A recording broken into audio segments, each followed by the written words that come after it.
Assalamualaikum warahmatullahi wabarakatuh. Selamat pagi, siswa-siswi kelas 9. Kita ketemu lagi pada pembelajaran jarak jauh, pendidikan Pancasila dan kewarganegaraan. Masih dengan materi yang sama, yaitu dinamika Pancasila dari masa ke masa. Namun, kali ini yang akan kita bahas adalah masa 1959 hingga 1966 dan masa 1966 hingga 1998. Kita akan membahas masa 1959 hingga 1966 terlebih dahulu.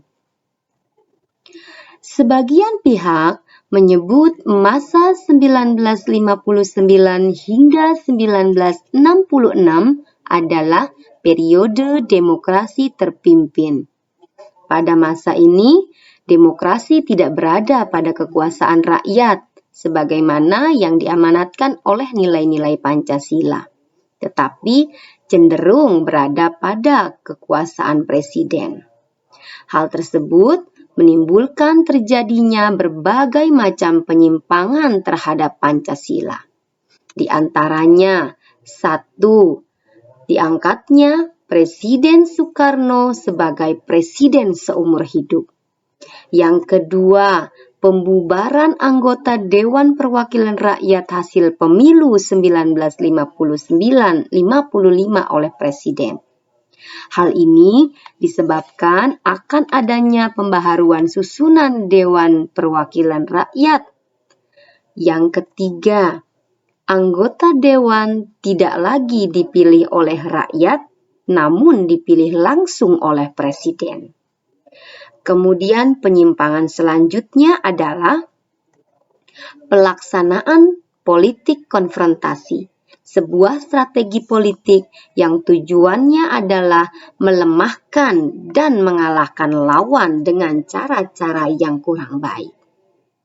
Penyimpangan yang selanjutnya adalah adanya penggabungan atau pencampuran antara nasionalis, agama, dan komunis atau yang kita kenal dengan Nasakom. Tapi Nasakom ini dianggap tidak cocok diterapkan di Negara Kesatuan Republik Indonesia. Selain adanya penyimpangan-penyimpangan yang dianggap tidak sesuai dengan nilai Pancasila, peristiwa besar yang terjadi pada masa ini adalah terjadinya pemberontakan PKI, yaitu Partai Komunis Indonesia, tepatnya 30 September 1965 atau yang kita kenal dengan sebutan G30 SPKI. Gerakan ini dipimpin oleh D.N. Aidit. Gerakan pemberontakan ini bertujuan merebut kekuasaan yang disertai pembunuhan 6 perwira tinggi dan seorang ajudan jenderal A.H. Nasution. Gerakan G30 SPKI ini dilakukan antara lain untuk mengganti Pancasila sebagai dasar negara. Berkat kesetiaan dan dukungan rakyat Indonesia, akhirnya Tentara Nasional Indonesia berhasil menghentikan pemberontakan tersebut. Kemudian, kita akan membahas masa 1966 hingga 1998. Pada masa ini terjadi demonstrasi besar-besaran yang dilakukan oleh berbagai elemen masyarakat. Di antaranya organisasi mahasiswa dan rakyat. Para demonstran ini menyampaikan beberapa tuntutan. Adapun tuntutan para demonstran tersebut adalah yang pertama, bubarkan PKI beserta ormas-ormasnya. Yang kedua, bubarkan kabinet Dwikora dari unsur-unsur PKI. Yang ketiga, turunkan harga. 3 tuntutan para demonstran tersebut dikenal dengan nama Tritura atau 3 tuntutan hati nurani rakyat. Gelombang para demonstran yang semakin banyak membuat situasi negara tidak menentu, dan akhirnya Presiden Soekarno pun mengeluarkan surat perintah 11 Maret 1966 yang kita kenal dengan sebutan Super Semar. Adapun isi dari surat tersebut adalah memerintahkan Soeharto yang pada saat itu sebagai Panglima Komando Operasional Keamanan dan Ketertiban Negara. Beliau meminta Soeharto untuk mengendalikan keamanan dan ketertiban negara. Dan kemudian Soeharto pun segera mengambil tindakan. Di antaranya, Soeharto berhasil membubarkan PKI dan ormas-ormasnya.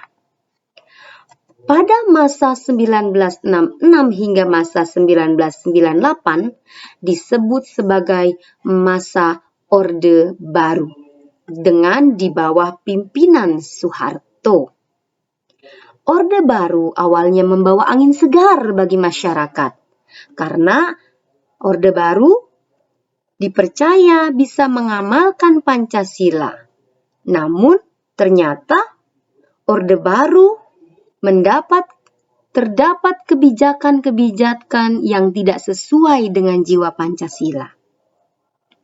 Orde Baru dengan di bawah pemimpin Soeharto terdapat kebijakan yang tidak sesuai dengan Pancasila. Adapun kebijakan tersebut adalah yang pertama, kebebasan pers dianggap terbatas. Buktinya, ada beberapa penghentian penerbitan media massa pada saat itu. Yang kedua, pemerintahan cenderung sentralistik, hanya berfokus pada satu titik. Yang ketiga, demokrasi cenderung dikekang, bahwasanya hanya ada 3 partai saja yang boleh ikut pemilihan umum, terhitung dari 1977 hingga pemilu 1997. Selama itu pula, peserta pemilu hanya diperbolehkan 3 partai. Dan yang terakhir, masa 1966 hingga masa 1998 diduga keras terjadi adanya praktek korupsi, kolusi, dan nepotisme. Demikian sedikit penjelasan tentang dinamika Pancasila dari masa 1959 hingga 1966 dan masa 1966 hingga 1998. Mudah-mudahan penjelasan ini bisa kalian pahami. Terima kasih dan wassalamualaikum warahmatullahi wabarakatuh.